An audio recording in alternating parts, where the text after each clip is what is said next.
ಅಲ್ಲಿ ಪ್ರತಿ ಅಧ್ಯಕ್ಷ ಅಲ್ಲಿ ಜನರ ಜೊತೆ ಸಂಪರ್ಕ ಇರಬೇಕು, ಜನರೊಂದಿಗೆ ಸಂಪರ್ಕ ಮಾಡುವಂಥ ವ್ಯಕ್ತಿಯನ್ನು ನೇಮಿಸಬೇಕು ಅನ್ನುವಂಥದ್ದು. ಜೊತೆಗೆ ಅಲ್ಲೇ ಅರ್ಥ ಮೂಲಗಳು ಇದ್ದಾವೆ.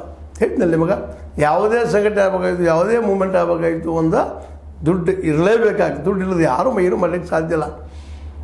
ಗಾಂಧೀಜಿಯವರಿಗೆ ಆವತ್ತಿನ ಕಾರ್ಪೊರೇಟ್ ಅಂತ ಅಥವಾ ಶ್ರೀಮಂತ ಸಹಾಯ ಮಾಡಿದ್ರು, ಟಾಟಾ ಬಿರ್ಲಾ ಅವರಂಥವರು.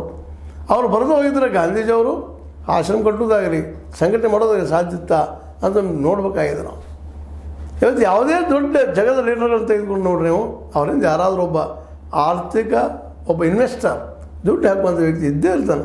ಹಂಗೆ ಗಾಂಧೀಜಿಯವರಿಗೆ ಬಿರ್ಲಾ ಟಾಟಾ ಇವರೆಲ್ಲ ದುಡ್ಡು ಹಾಕಿದ್ರು ಬ್ರಿಟಿಷರ ವಿರುದ್ಧ. ಅವ್ರಿಗೆ ವ್ಯಾಪಾರ ಬೇಕಾಯ್ತು, ಇವರಿಗೆ ಜನಜಾಗೃತಿ ಮಾಡಿ ಸ್ವತಂತ್ರ ಬೇಕಾಯ್ತು. ಗಾಂಧೀಜಿಯವರು ಸರಿಯಾಗಿ ಉಪಯೋಗ ಮಾಡಿಕೊಂಡು ಆ ದುಡ್ಡಿನ ಸಹಾಯದಿಂದ ತಾವು ಸ್ವತಃ ದುಡ್ಡದ ಪ್ರಾಮಾಣಿಕವಾಗಿ ಟ್ರಸ್ಟಿಶಿಪ್ ಆಗಿ ಇಡೀ ದೇಶಕ್ಕೆ ಒಂದು ಹೊಸ ವ್ಯವಸ್ಥೆಯನ್ನು ಕೊಟ್ಟರು ಅನ್ನೋದು ನಾವು ಗಮನಿಸಬೇಕಾಗಿದೆ. ಹಂಗಾಗಿಲ್ಲ ಅದು ಅರ್ಥ ಮಾಡ್ಕೊಂಡಿರುವಂಥ ರಾಹುಲ್ ಗಾಂಧಿ ಇವತ್ತು ಗುಜರಾತದ ತಳಮಟ್ಟ ಜಿಲ್ಲಾ ಮಟ್ಟದ ಒಬ್ಬ ನಾಯಕರನ್ನು ಅಲ್ಲಿಯೇ ಜನರು ಆಯಿಸ್ಕೊಡ್ರಪ್ಪ, ನೀವು ಬೂತ್ ಮಟ್ಟಕ್ಕೆ ಹೋಗುವಂಥ ವಿಚಾರ ಮಾಡ್ತಾ ಇದ್ದಾರೆ. ಬೂತ್ ಅಂದರೆ ಮತಗಳನ್ನು ಹಾಕುವ ಮತಗಟ್ಟೆಗಳು, ಮತಗಟ್ಟೆ ಮಟ್ಟದ ನಾಯಕರನ್ನು ಸಂಘಟನೆಕಾರರನ್ನು ಹುಡುಕುವಂಥ ಪ್ರಯತ್ನ ಮಾಡ್ತಾ ಇದ್ದಾರೆ. ಅದಕ್ಕೆ ತಮ್ಮ ಒಂದು ಇನ್ವೆಸ್ಟ್ಮೆಂಟನ್ನು ತಮ್ಮ ಸಮಯವನ್ನು ಅಲ್ಲಿ ಕಳೀತಾ ಇದ್ದಾರೆ. ಅದಕ್ಕೆ ನಾವೆಲ್ಲಿ ಕಳ್ಕೊಂಡಿದ್ವಿ ಅಲ್ಲಿ ಹುಡುಕಬೇಕು ಅನ್ನೋದು ಕಾರಣಕ್ಕಾಗಿ ಗುಜರಾತಿಂದ ಕಳ್ಕೊಂಡಿದ್ವಿ, ಗುಜರಾತಿಂದ ಹುಡುಕೋದು.